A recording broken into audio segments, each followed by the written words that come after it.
My mom would be at all my sporting events. Let's say I was playing football, okay? My mother would be on the sidelines, and if the play on the field started going one way, my mother would run along like, Mike, get him, get him! I'd be like, oh my gosh.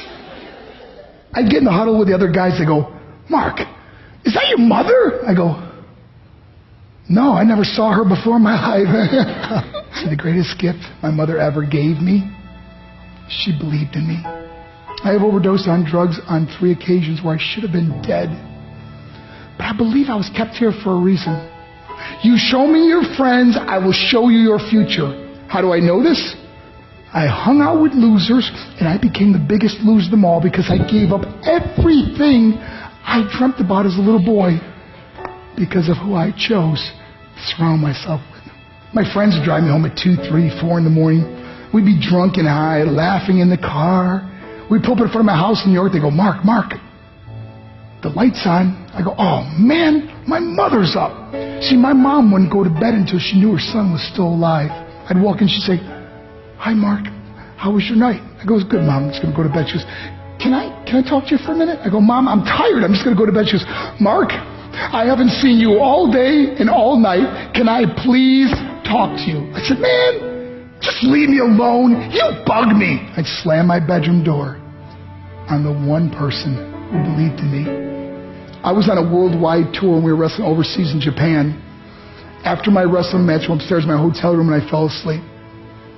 There was a knock at my door at 3 o'clock in the morning. I got out of bed and I looked through the safety window and I could see it was a Japanese promoter.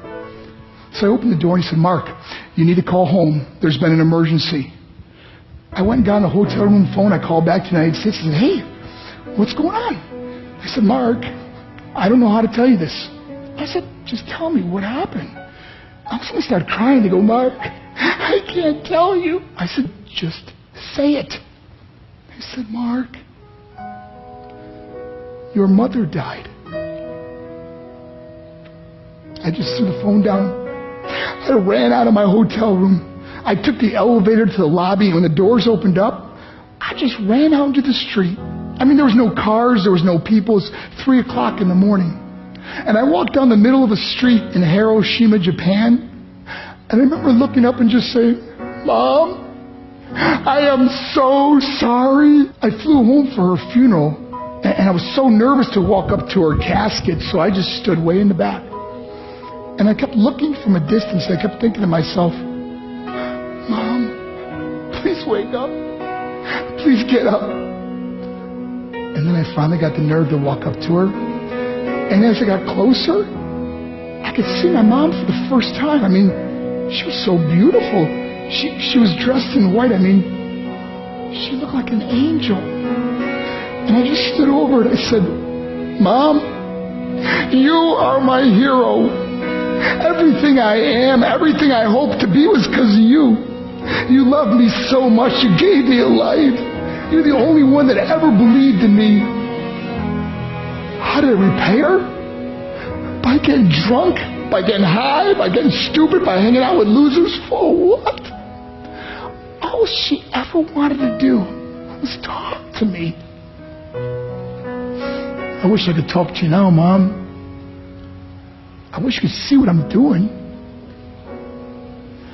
Why couldn't I have been a better son? We are defined by our choices. But if you surround yourself with people involved in drugs and alcohol and pills, it's a dead end.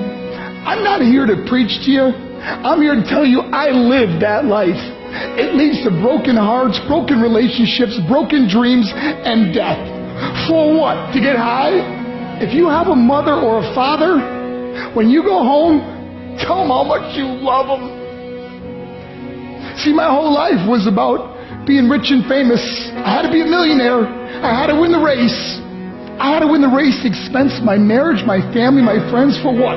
To be all alone in the world? I learned what is truly important, and that is how precious this gift of life is, and our families, and how quickly it can be taken away. See, I no longer live in time. I live in moments. See, it's not what's in your pocket that matters. It's what's in your heart that truly matters. Love. Love is just a word until somebody comes along and gives it meaning. You're the meaning.